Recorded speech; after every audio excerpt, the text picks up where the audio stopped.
Musiciens, chanteurs ou danseurs, ils auraient dû être 9 à accéder à la grande finale. Ils seront finalement 10 à espérer remporter le concours de France 2 qui leur donne accès à une bourse de 10 000 € et à l'enregistrement d'un album.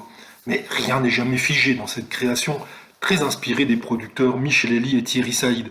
Lors du grand show de Noël, le violoncelliste Gauthier Capuçon a pu donner sa chance à 4 instrumentistes d'un commun accord avec la chorégraphe Marie-Claude Pietragala qui qualifie 3 danseurs et la mezzo-soprano Gaëlle Arquez qui a retenu 3 chanteurs. Est-ce une façon concédée au jury historique de l'émission depuis 2014 ou est-ce simplement la conséquence d'une configuration particulière? Cette année, Prodige a mis en valeur 2 nouveaux instruments, la guitare classique et l'accordéon, défendus par 2 brillants ambassadeurs, Paolo, 15 ans, il a emmené le public dans une Espagne flamboyante, tandis que Maria a donné à son piano à bretelles toute sa noblesse et son caractère. Se séparer que d'un seul aurait été une grande injustice, et leur niveau respectif ne le justifiait pas. Lucille, la Benjamine de 9 ans, espiègle et si souriante, a réalisé une prestation virtuose pour son âge, en domptant le Caprice 24 de Paganini qui requiert une rude vélocité même au piano. L'interprétation du klezmer dance de Goran Frost par le clarinettiste Simon a également été un moment fort impressionnant de cette demi-finale. La différence d'âge et les qualités techniques de ces 2 artistes rendaient très difficile un choix que Gauthier Capuçon n'a pas souhaité faire.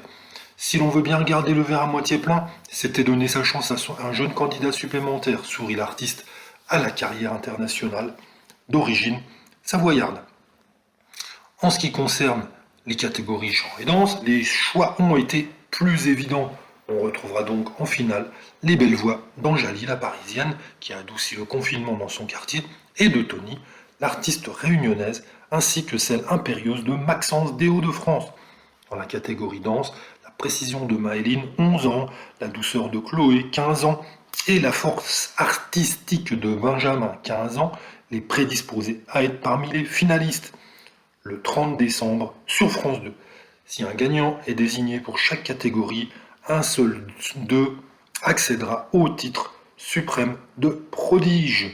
Il succédera à Camille Berthollet, violoncelliste violoniste, Melvin Laoui, danseur, Marin Chapoutot, clarinettiste, Roxane Macaudière, chanteuse, Andreas Pérez-Ursulé, chanteur, Paul J, pianiste et Isabelle Vallot, chanteuse. La demi-finale a aussi été marquée par l'émouvant hommage rendu à Patrick Dupont, décédé le 5 mars dernier. Jury danse de prodige, avant l'arrivée de Marie-Claude Pietragala, le danseur étoilé, ancien directeur de la danse à l'Opéra Garnier, avait officié ensuite 3 ans à la table de jury de Danse avec les stars sur TF1. On a pu noter l'interaction régulière entre parents et enfants, sous la houlette bienveillante de Faustine Bollard, nouvelle présentatrice, qui a vraiment su adopter la bonne attitude et la bonne distance à la tête de la prestigieuse émission. D'année en année, les applaudissements et les gentils chahuts du petit salon où entendent les enfants en coulisses résonnent davantage sur scène. On reste quelque peu surpris par la touchante petite fausse note de Lucie sur un accord final, d'autant plus étonnante au regard de l'extrême qualité de son interprétation. Elle a donné l'occasion à Gauthier Capuçon de rappeler que cela arrive même aux plus grands virtuoses. La manière dont la jeune pianiste l'a assumé montre sa maîtrise et ses qualités artistiques. Enfin, Zaya Ziwani et son propre orchestre symphonique Divertimento ont porté et encouragé avec bienveillance les jeunes candidats.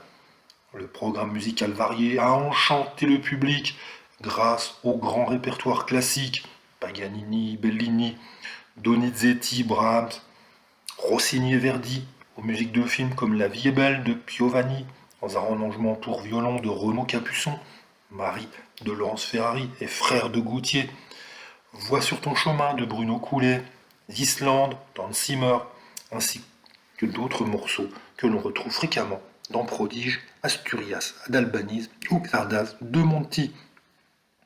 À l'aube de la grande finale, ils sont donc 10 à pouvoir défendre leur chance et à être qualifiés.